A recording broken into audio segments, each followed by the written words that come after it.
What's happening, guys? So the reason you clicked on this video is because you wanted to find out some ways that you can make money online. But before we get into that, we need to address a huge problem. There is currently a disease that's spreading. No, I'm not talking about that disease. Symptoms of this disease include zero creativity, extreme laziness, Kevin David actually legit copied everything that I teach, and the willingness to outright plagiarize other creators that do work hard with no shame. He talks about this same exact stuff, word for word, that I have been talking about for the past year. And this disease is especially bad when it comes to giving people financial advice. I mean, you'll watch some video on how to make money. We are going to talk about the top 3 paid surveys online. And I can tell you most of the advice out there is awful. So if you're actually foolish enough to try one of these methods, we earn $17.11, divide that by 8 hours of work, and that comes out to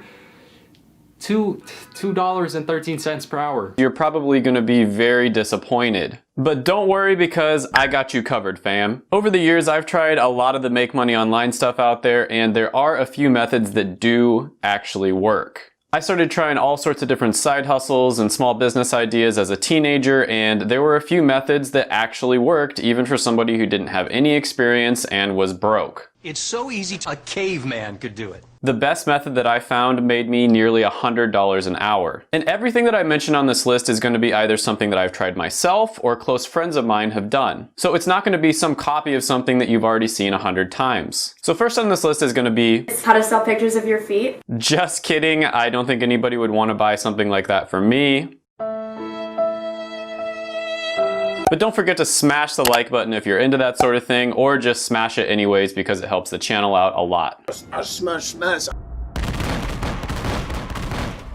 Thank you. But yeah, I'm amazed that this video has over 2 million views in just a few months. That blows my mind. But anyways, the real number 5 on the list is going to be online tutoring. Now, I actually started doing this one while I was in college, and by the time I stopped doing it, I was making over $100 an hour. So the story goes, I was in college, going through undergraduate, trying to get into pharmacy school, and there's this test that you have to take in order to get into pharmacy school. It's an entrance exam called the PCAT. So I really wanted to do well on this test, and I scoured the internet forums. I basically bought like every book there is to try to do really well on it. And there were a ton of different resources out there. Some of them were pretty good, some of them were really bad, and then there were a few that were really good. I also asked a bunch of people that did really well on the test, and some people were just naturally really smart and they were going to do well on the test anyway, so it didn't really matter what they studied. And then others were really good at researching what the best options were. And so it took me hundreds and hundreds of hours of studying and exploring and trying different things out for me to find what the absolute best option was, and this one was so much better than anything else out on the market. It wasn't even funny. And for the 0.01% of my audience that's actually studying pharmacy, it's Dr. Collins' PCAT Prep. Seriously, this guy, Dr. Collins, must have an inside guy that writes the questions or something, because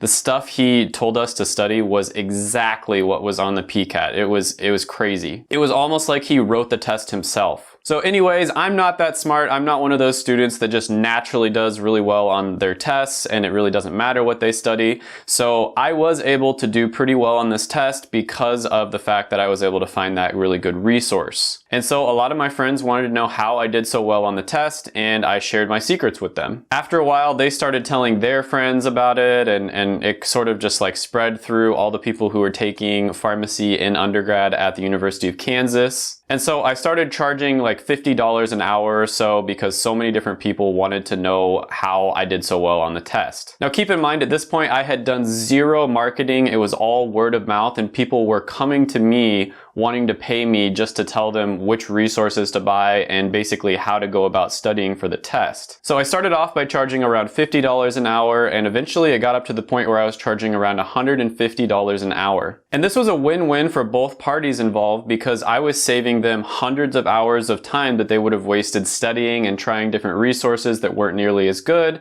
and I was probably saving them thousands of dollars. A lot of companies would offer options where you would fly to a study facility for like a week, pay them several $1,000s, and they would supposedly tell you everything that's going to be on the test. But this option that I offered was much easier. You didn't have to fly anywhere, you didn't have to pay thousands of dollars, and it was getting people much better results. And on top of that, I was reinforcing my prior knowledge, which ended up helping me a lot in the future. So I was basically getting paid to get better at what I was doing already in the first place. So obviously this is going to be different from person to person. Most people watching this probably didn't go to pharmacy school, and so they can't tutor people on the PCAT, but a lot of people watching this, maybe you took a big test in high school like the ACT or the SAT and you did really well on that. Or maybe you're just really good at some random subject that a lot of people aren't that good at, like math for instance. The general rule here is the more specific, the better. So a specific thing that you're good at, like a specific test or maybe a specific type of math that you can help people study for, that's probably going to be more profitable for you. For instance, I know medical doctors that charge thousands and thousands of dollars to tutor students on how to get into medical school. The big thing here is to just be creative and think outside the box and think about what you've already spent your time doing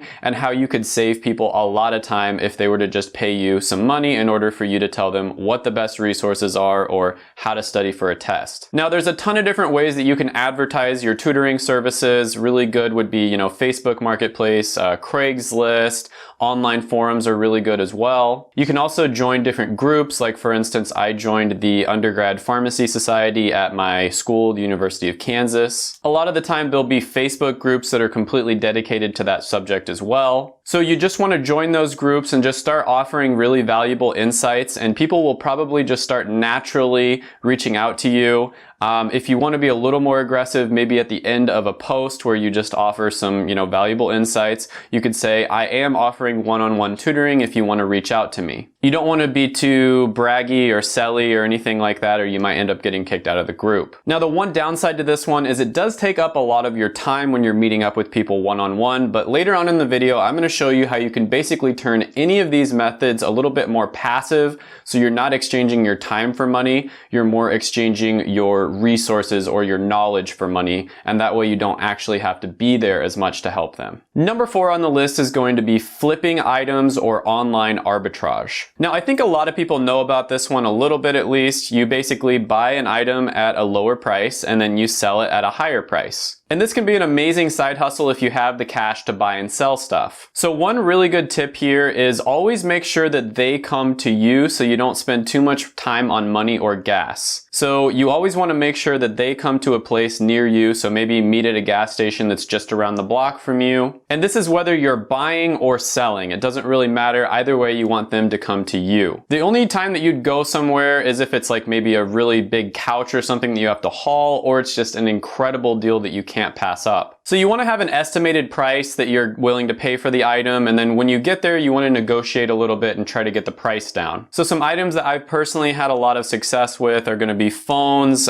game consoles, laptops, different like accessories like iPods, for instance. Perfume and cologne is a really good one as well. And then video games as well. You can also do this on eBay as well. An item that I saw selling really well on eBay, for instance, was different buttons on a keyboard. So people would just go out and buy a bunch of different keyboards, and then they'd sell the individual buttons on eBay for like $3 each. The trick here is to just be creative and try to think of different things that people are searching for and wanting to buy online. And you want to avoid items that are in a really competitive niche, like something that a big company would be selling, for instance. You want to totally avoid those sorts of items because there's just no way you can compete with a big company. People do this with cars all the time as well. They'll buy like a broken down car and then they'll sell each individual part on eBay or online for much more than what the whole car is worth. And if you're not self-quarantining and you're willing to leave the house, you can also go out to garage sales or go thrifting. Anyways, you can find amazing items at garage sales for pennies on the dollar. Antiques and collectibles can be really great for making money. Furniture can be really great too if you have the room to store it, because a lot of the times when students move out, they'll just leave their furniture on their lawn. There are a ton of options here, and ever since I've got my first vehicle when I was about 16 years old, I started doing this, and I've been making really good money doing it basically ever since then. And it's kind of hard to say how much you make per hour because it's kind of here and there, but I'd say you probably make well over $50 an hour if you just do it with just the items that are really good sellers. And a really good place to check what items are going for is eBay. You can go to eBay and then look at the completed listings tab, and then you'll get a really good idea of what items are actually buying and selling for on the open market. And then a slightly different approach is if you live in a college town. This is a huge opportunity because, like I said, when students move out at the end of the semester, a lot of them will end up leaving tons of stuff just out on their lawn or right next to a dumpster. And I know it sounds gross, like dumpster diving, but I once found a fully functional flat screen TV right outside of a frat house. When some guy moved out, he just decided to throw his TV away and it worked perfectly fine. Some guy who probably looked like this, and I looked up the price online and it was nearly $800 brand new. Thanks, Chad. Now this one can be great as a full-time gig, but it's also just really good as a side hustle as well. Something that you can do once in a while. You kind of just wait for something to fall into your lap. Don't spend too much time on it. So number 3 on this list is going to be teaching English online. So 2 really great resources for this are going to be Cambly as well as QKids, and these are ones where you can just basically get started with this. And I think this one is pretty self-explanatory, but you basically teach people that are not from the United States of America how to speak and write in English. With Cambly, you're making around $20 an hour when you first start off. With QKids, it's around $10 an hour. QKids is a little bit easier to sign up for than Cambly. And usually they just want to chat a bit, and you don't have to be like an expert in English. You don't have to have an English degree or anything like that. They basically just want to have a normal conversation with normal American or dialect, if that makes any sense, with somebody who is from the USA. Now you can start off on these websites just to get a little bit of experience, and then after you've done it for a little bit, you kind of know the ropes, you can go out on your own and charge a lot more. And I had a roommate who basically lost his job and he ended up working a side job on Cambly just to be able to pay the rent and get by. And he actually ended up loving it. He ended up moving to Asia later on and becoming a full-time English tutor. And he would basically just teach rich people's children the nuances of English and help them become more fluent in it so they'd have a better chance of getting into top American schools. And last I heard, he was making over 6 figures doing this, so it's definitely a viable option, and he didn't have any formal training as a tutor or any language degree or anything like that. It was all self-taught. Number 2 on the list is going to be online freelancing. So this is another really great one. Basically, you learn a valuable skill that people are willing to pay you money for it, and you do it on the side at first, but eventually you can turn this into a full-time gig. So many entrepreneurs I know got started doing things like this, and I've even known people who have switched careers just by starting it off as a side gig and then moving into a full-time thing. Now, there are a ton of sites out there where you can use to get started doing this. The most common ones out there are going to be Fiverr and Upwork. Now, of course, there are some skills out there that pay a lot more than others. Bitcoin developers, for instance, which is super random, are making $215 an hour on average, whereas logo designers are not going to make nearly as much. Now, the trick to freelancing is to position yourself as an expert in something extremely niche and specific. You always want to position yourself as a specialist, not a generalist. And this is the biggest mistake I see people making. By far the most common mistake is they will basically say, oh, I can do anything for you. You know, I'm a generalist. I can do anything you want in this realm. Maybe like it's making art, for instance. When you position yourself as a jack of all trades, you end up getting paid less. You can look at this with doctors or lawyers, basically any profession out there.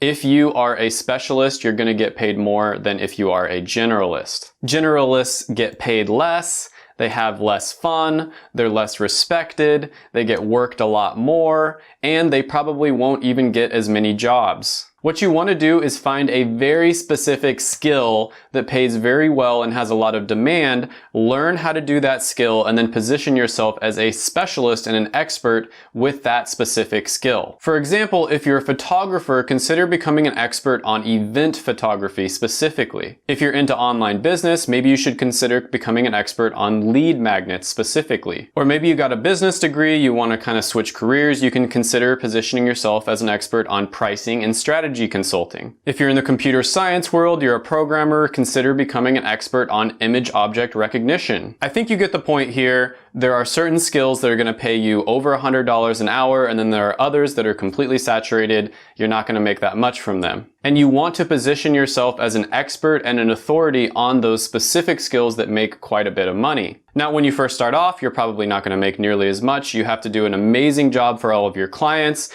and then you're going to get your name out there, and there's going to be a lot of referrals and word of mouth and all that sort of thing. Now, number one on the list is very similar to freelancing, but in my opinion, it's even better, and that's consulting. Now, there are a lot of similarities here. Just like with freelancing, you're going to want to become an expert or a specialist on something that has a lot of demand and pays very well. Now, with freelancing, you would start off by doing most, if not all, of the work yourself. This is what's known as a done-for-you business model. And it's extremely time-consuming and also can make you very tired because it's probably very hard and repetitive work.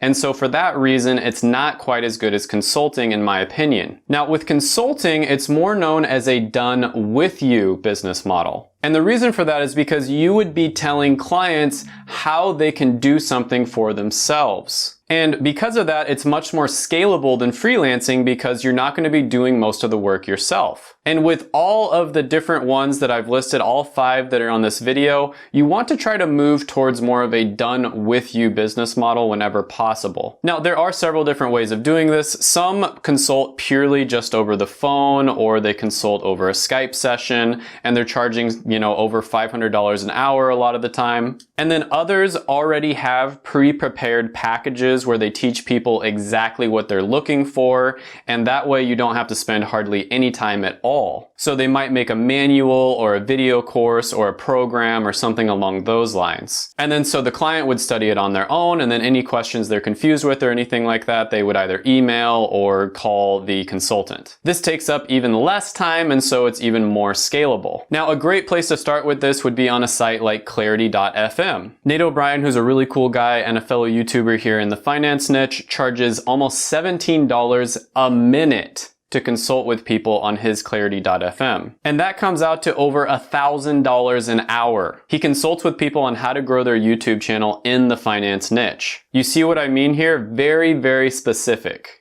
If he was just consulting with people on how to grow their YouTube channel in general, there's no way he could charge $17 a minute. I've paid several consultants before and I've never had a bad experience. It's been worth every penny. I've also done consulting myself and I plan on doing it a lot more in the future. Now, all of the methods that I mentioned can be scaled by either hiring somebody else to do some of the work for you or by pre-packaging things like I talked about before. You always want to be focused on how you can move towards a done-with-you business model rather than a done-for-you business model. And I highly recommend once you get some experience to do this as much as possible because then you can buy yourself time and freedom. Make sure to watch my videos right here. I made them just for you. Go ahead, smash the like button, hit the subscribe button, ring the little notification bell, and then comment down below any ideas you have on the video or any other videos that I should do. Thank you so much for watching and bye for now.